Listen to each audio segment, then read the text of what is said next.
My wife Tricia and I are part of the team here, and our company is Uplift Now. But I'd like to recognize the other organizers in the team. If you're part of the organizing team, would you raise your hand? Krista is going out the door. Krista Sotomayor, Dominic Battistella, Terry Conlon, David Bates, and did I miss anyone? Okay, we have other team members, but they're not here with us today. We actually have some new members here, new faces that I haven't seen for the first time. If you're new for the first time, would you let us know by a raise of hand? 1, 2, 3, 4, 5. Fantastic. Well, welcome. And we hope you enjoy 1 Million Cups. This community is all about entrepreneurship. And it's what I like to call the safe zone. So it's a place where you can come and as an entrepreneur, whether you're a startup or you're in the concept phase, or whether you're an organization that's been in operation for 5 years or less and is growing and emerging, you're welcome here. Everyone is welcome here, but you're also welcome as a presenter to this group. So if you have an interest in either being part of the organizing team, or if you have an interest in presenting your company, then we'd like to know about it. You can simply go to the 1millioncups.com/RTP website, register, and that will also ensure that you get emails from us each week. I do want to mention a couple of things quickly before I thank our sponsors. This week, December 4th, and in 2 weeks, December the 18th, will be the last meetings that we'll have in this location. So it's important that you get the emails, because next week, next Wednesday, same bat channel, same bat time, 9 o'clock, we'll be in American Underground in Durham, and we'll be back here on the 18th. I know that's a little bit confusing, but it wasn't by design, it's just the way things worked out. Thereafter, beginning January the 8th, we'll be meeting every Wednesday in Durham at American Underground. And stay tuned for the announcement, but we're also in the process of talking with Coppin Foundation, the parent organization of 1 Million Cups, about expanding into a Raleigh area, another community there. So stay in touch with us on that if you would, please. We also have a meetup group. If you're inclined to want to be part of the meetup, go and find 1 Million Cups on Meetup. You can post announcements and everything there, as well as on the board here. So those of you that have anything that, yes, thank you, right behind Terry, that good-looking fellow standing up against the whiteboard. Anything relative to entrepreneurship that you feel like would be of value to the community, then please share it with us and tell us about it, okay? A little bit of housekeeping. If the coffee's out here, there are other meetings going on, so let's try to keep our energy contained in this room as much as possible. Down the hall or the restrooms just past the reception area right there on the same floor. But I do want to thank Nancy McCrary, our organizing team, Terry Conlon here, Jim Roberts, who's not with us today, Krissa in the back. Krissa, raise your hand. Miss Krissa is really, if you're around Raleigh and you say 1 Million Cups, they'll say, oh yeah, I know Krissa, because she really has built this organization over the last 4.5, almost 5 years or so.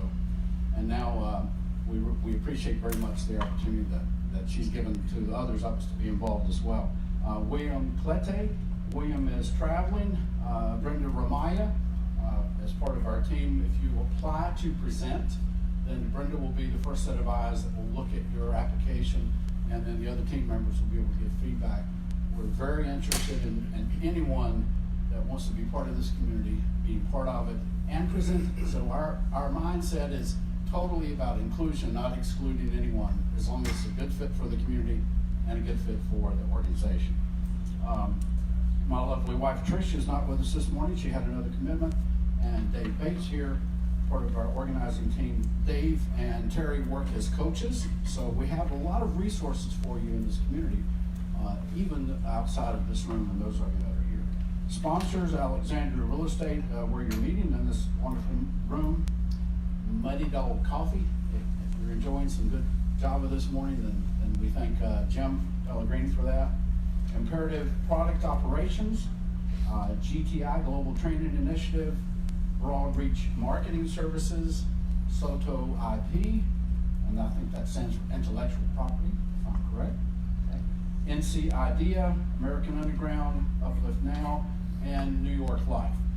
If you have the opportunity to engage in business in any way, or at least explore that sponsors, we encourage you to do that. If you have an interest in becoming a sponsor, please reach out to myself or Terry or any of the other organizers, okay? Now with that, I'm going to pass the microphone to Terry Conlon. He's going to introduce our first presenter. The format, for those of you that are new, is about a 6 or 7 minute presentation, about 20 minutes of Q&A. We fully expect you, if you're sitting in this room, to engage and be the peer advisory board for these folks that are presenting. There's no, I started to say there's no sacred ground. There's nothing you can't say as long as it's publicly acceptable. There's no question you can't ask. We expect you to engage, and these folks are here not with the idea that they have everything completely buttoned up, but they're most interested in your feedback and what they can do to move their business from the current stage to the next step. So feel free to be very frank and candid and give your feedback. With that, Terry, here you go, my friend. Thank you all for being here. Yes, sir. Morning, everybody. One of the things I like about today in particular with the first presenting team is we've got Nnamdi, Josh, and Amy here. And one of the things when we're presenting that's really, really useful is to have members of the team here be with you, if it's at all possible, because you can have somebody else who time keeps a little bit, who knows you really well. Number two, you can have somebody who spots other people in the room who might be able to be of additional help. So I'm glad that Nnamdi and Josh and Amy are here this morning. So with that, Nnamdi, it's over to you. Okay, hello everybody. My name is Nnamdi Okoro. I'm the founder of RewLoo with my colleagues Josh and Amy. So before we start, I want to talk about what we're looking out of today's presentation. So we're looking for strategic partners in terms of ideas and introductions through business development, technology infrastructure, as well as a greater access to market research. So let's begin. So first, before we start, let me introduce you guys to two important characters within the story plot. We have John, the consumer, and Sarah, the local business owner. Now, let's start with Josh. Josh, like a lot of Americans, loves Starbucks, Planet Fitness, the movies, as well as he's an avid shopper at Kroger. But at the same time, John loves to save money. He takes advantage of his loyalty apps, his punch cards, and his key tags. That's a total of 18 loyalty rewards in total. And like most of us, that's 3.8 billion memberships in customer loyalty programs in total. With that being said, in terms of having all those programs, it's quite hard and frustrating to manage all those platforms. It can cause confusion and savings lost. And like most of us, we probably all miss out on rewards. So that total of savings lost has caused simple members to not be able to know their point balance, as well as 38% are unaware of their point value. So in total, there are $100 billion worth of unclaimed loyalty rewards in total. So that's accumulated of everybody not redeeming their points that they have received. So one thing we do know is that loyalty programs do work. But the key thing is, how can we make it better? So let's go back to Sarah real quick. So Sarah is a local business owner in the Raleigh area. She has a coffee shop. She's been open for 2 years. So she takes advantage, she's a millennial, she takes advantage of lots of different platforms, such as Facebook ads, Groupons, Yelp, Instagram, and much more. But the thing is, she's spending so much money in terms of using all these platforms, as well as time. Because she has to manage her Facebook ads, her Instagram, LinkedIn, and she doesn't have the ability to focus on what's really important to the consumer. So instead of making her delicious coffees and pastries, she's more focused on creating reviews, looking at reviews, as well as managing her Facebook ads. But that's all about to change. Introducing RewLoo. RewLoo is the online loyalty marketplace that enables consumers the ability to join, track, redeem, save all their favorite loyalty programs all on one platform, as well as give businesses the ability to save money, the ability to grow their community around their business. So RewLoo has various features, and it seems to integrate all of these into one application, such as loyalty marketplace. So you as a consumer can see your points, track them, and redeem them for all your stores. Digital coupons, ordering system, so you can be able to order via the platform. Social media for you, so you can see the latest updates and news from that specific restaurant, as well as location reminders.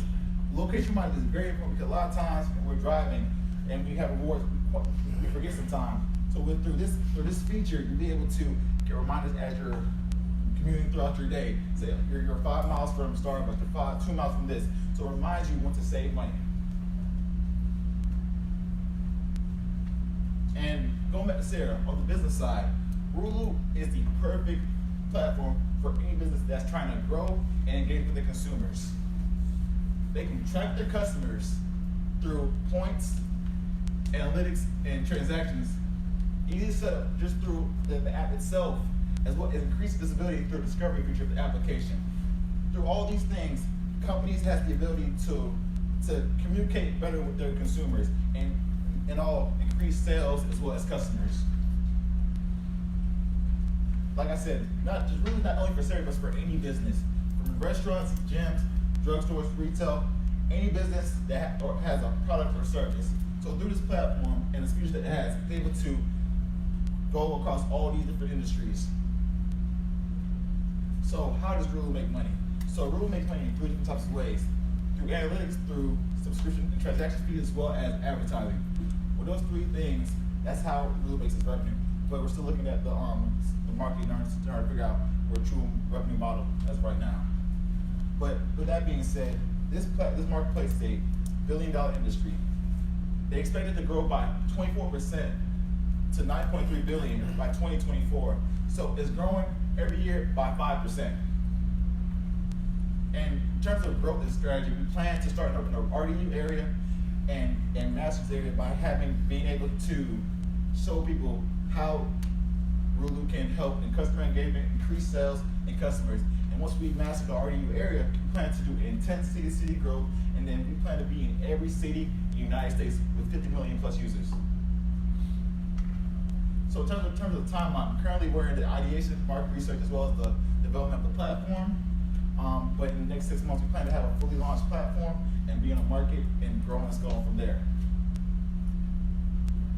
So in all, RewLoo brings value back to rewards by enabling to join, track, redeem, save all in one place, while giving customer business the ability to grow their business and grow in sales. RewLoo. So back to our ask for today, we're looking for strategic partners, ideas, introductions, business development, technology infrastructure, as well as greater access to market research. So now that I'm done, thank you all for your time. Open the floor for Q&A. Who wants to go first? This is kind of a 2-part question. So did I understand correctly that you are going to have some kind of a cart mechanism that allows consumers to make purchases through these various companies that they like to do business with? Correct. And if so what's the technology that lets that happen? So one of the things is having a payment API that enables consumers on the development side, that enables us to let each store have their own store within each program. So it's up to the business end to populate your platform with items that they want to offer. So business has the ability to add the products to the platform. So that was the first question. That's not a light lift, by the way. That's a pretty heavy lift, I think. Second question, as a retailer myself, I think there's this dirty little secret out there that we like rewards programs because it attracts customers. I really don't want them to collect the rewards. I'm serious, just totally serious. It makes me happy to see them ring up points, and when they do cash them in, I do it with a smile. But really what I want is just to bring up points and forget about if they ever happened. So do you have any quantification of what you think the value in increased sales is to a business, and how did you get there? Because if you come to me and say, I'm going to make it easier for your customers to redeem their points, I'm going to say, thanks, but no.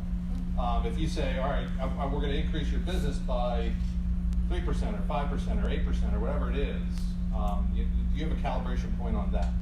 So in terms of that, the key thing about this platform for business is that it enables businesses in order to market to their current and new customers. That's the key thing about this platform, that enables companies to grow in sales.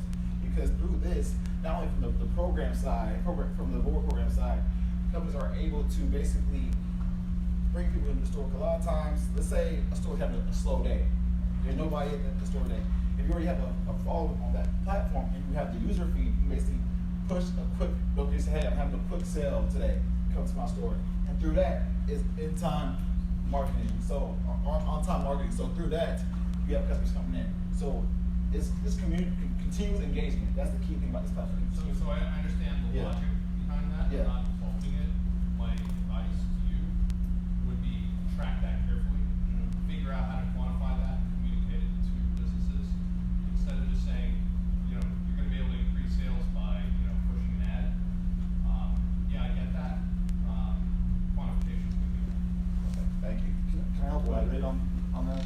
So the analytics component, and so this is a question we actually, I didn't catch your name, but this is a question we kind of wrestled with a lot. The analytics component is crucial. If you can't measure it, you can't manage it, and obviously going to a store owner shop, corporation, you have to be able to show that. Sort of the engagement is a huge part of it, but sort of the ethos behind why we thought reward programs work is the idea of the rewards program. You're right, you hit the nail on the head. It's not about the points, but the idea is that when I go and spend my points, I'm spending dollars.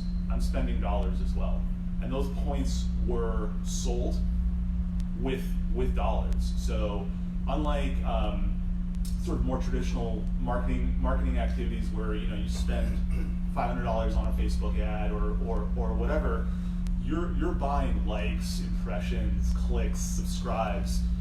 With a reward point, we're going to track how many dollars exchange hand per how many units of points. So that's exactly like in our crosshairs of what we're thinking about doing. Obviously, the numbers will develop as more customers onboard, and we can crunch those, but that's 1,000% in the wheelhouse. So I hope that helps elaborate or answer the question. Okay, thanks, Josh. Dave?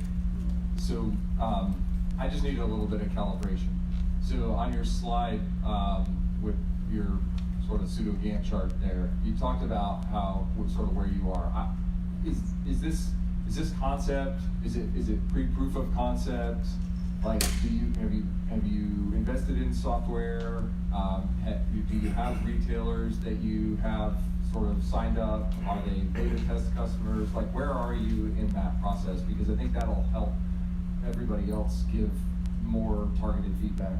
Yeah, so currently we're in the development stage of it, so we're creating the UI user design in terms of how it's going to look and figure out the key components of the features we're trying to have within the application. We know most of the majority of it right now. We're trying to just get the key things through the market research to make sure we have a good product. So you're a wireframe state right now from a tech standpoint. So when you talk about the people that you want to meet from technology, what does that person look like for you? Who do you want to meet that's going to help you accelerate technology? So we have, obviously we want to build a dev team. Nnamdi's product is his vision, and he has a really great idea of how to build it. But one or two or three people can't do that all in a reasonable time frame. So from a technology perspective, there's a dev developers, full stack developers, and then also really the idea is scalability and growth. And so we want to leverage the cloud architecture, whether it's AWS or the Azure cloud or what have you. We're still kind of evaluating where is going to be the best for us to house it so that we can scale the most. But on the infrastructure side, like that, we have a good idea, but I feel like there's also companies, consultants, people out there that like 100% do that for a living, and they're like, great, it works for 10,000 users, but when you get to 1 million users, you have to watch out for this pitfall. So we're going into this idea of being like, yeah, could we build it and it would work for, you know, a few thousand users, 100,000? Sure, but like we want to build it so that we're not scrambling, you know, 12 months from now and trying to reconfigure all the architecture, as opposed to spending our time like marketing and selling and actually using the product. So scalability, I guess, I don't know if that kind of answers it a bit more. Okay. Thanks, Josh. Next. One comment and then one question, kind of building on what has been asked. Your presentation style is a little choppy, you're nervous. So if you got to run around the building, take a shot, Valium, melatonin, whatever you need to do, you might want to do that, because it comes across as not in control of the information. You've got it all in there and it's up there. I got that, but that's just one thing that comes up. Now, in terms of what are you guys trying to do? Is this really a closet fintech play? Because to me, if you guys were to build a bank of rewards points across a multiple spectrum of places that they came from, and allow or afford a person to utilize that bank at a place and a time of where they're at, to me, and then you make the hedge on that, to me that makes a whole ton of sense. And you've got a shit ton of people here, pardon my French, in this area that understand that and a lot of them are starting to leave Credit Suisse and Fidelity and whatnot. So to build that back end would be almost I don't want to say a no-brainer, but pretty close to it. The talent's there. So the mindset's there, and if you can make that happen, to me that's the business model. If that's what you're trying to do, I would applaud that, and I think you can go forward pretty easily. Okay. Who's next?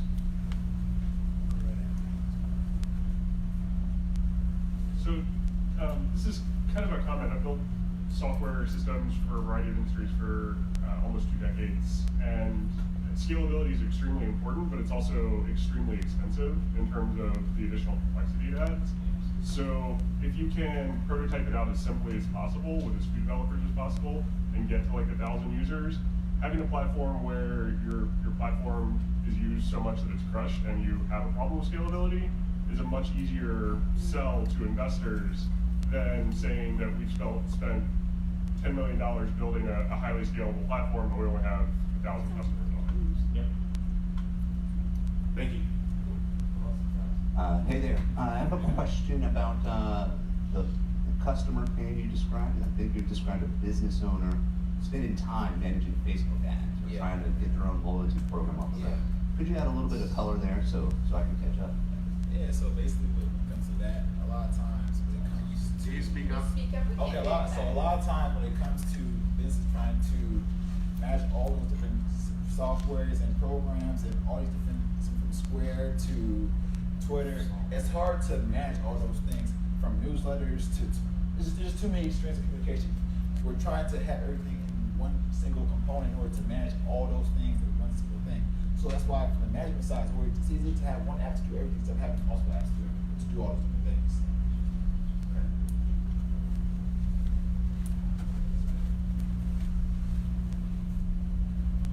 Hey, Rich. To go on that, are y'all saying that you want RewLoo to manage, like, on any given day, I put out a Facebook, LinkedIn, Instagram ad.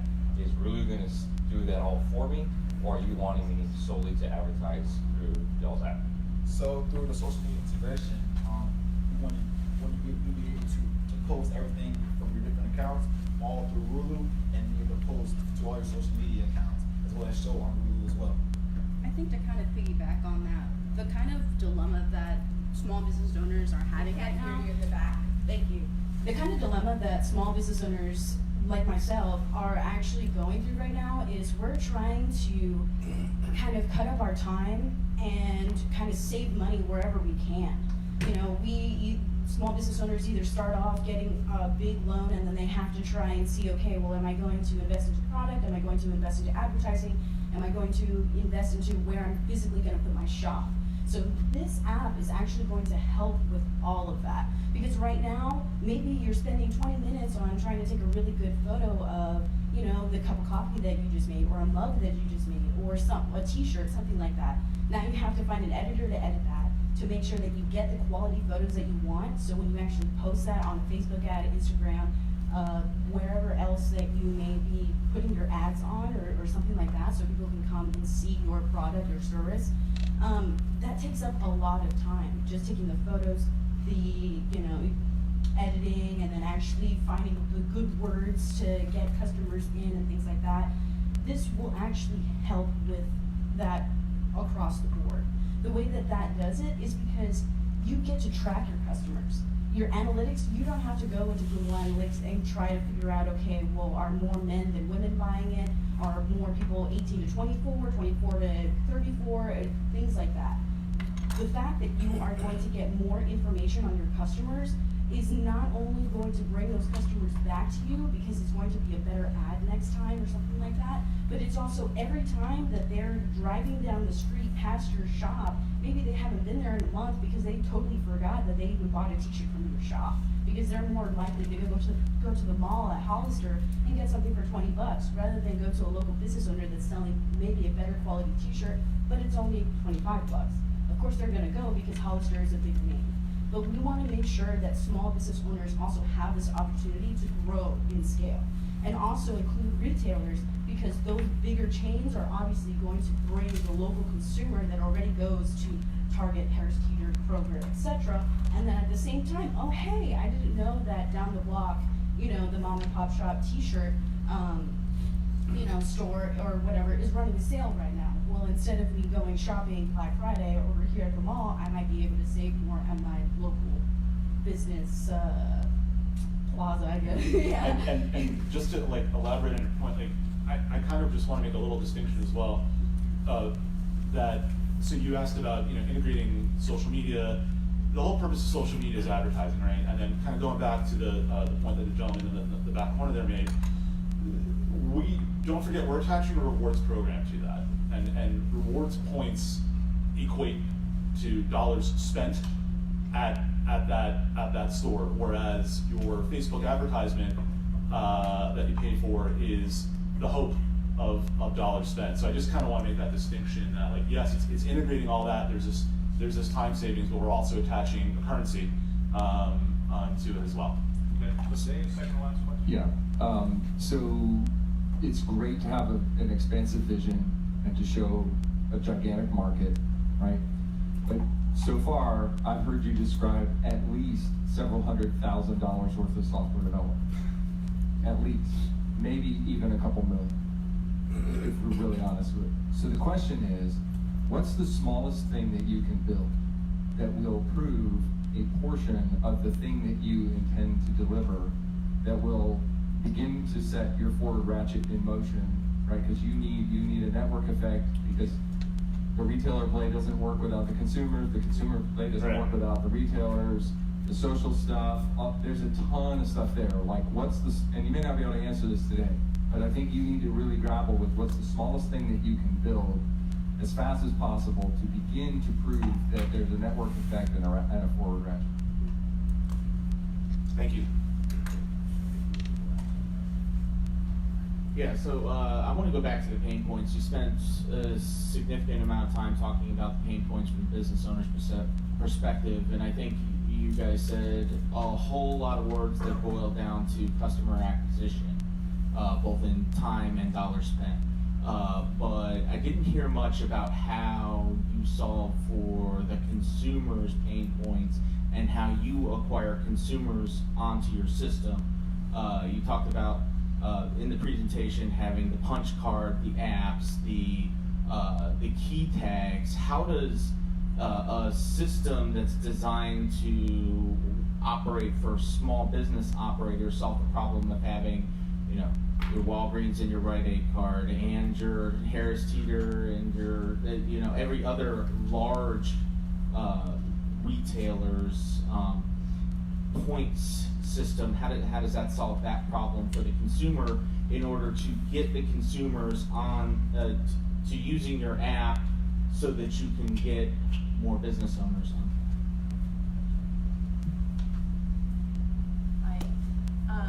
Let's let them answer that question. Yeah. Oh, sorry. Okay, so with that question being said, in terms of getting those big clientele, those big companies, we're still trying to figure out we're strategic planning in terms of how to do that. But I know that that's a key thing we're trying to figure out right now, and through the market research, through the business development, we'll be able to figure out those pain points. What's the small business owner's cost to you? So right now we're through the market research business development, we're trying to figure out the best number in terms of the subscription price for that. So right now we're not sure about that right now. We have some, inkling, we're talking, there's two models based on the size of the business. One would just be a monthly subscription. Another would be some percentage of transactions, and we've talked about possibly integrating kind of both, where you start with a subscription and then you go above a certain amount, or the other way around. So I mean, I'm happy to speak to you afterwards and kind of go through that, but it's kind of it's the big question, because every time someone goes, oh, you want to take 2%, well, Square or MasterCard is taking my 3%, and that's always just. Will you all have time at 10 o'clock in case anybody wants to? Absolutely. Okay, good. Thank you very much. Awesome. Thank you. Perfect. Well done. Thank you very much.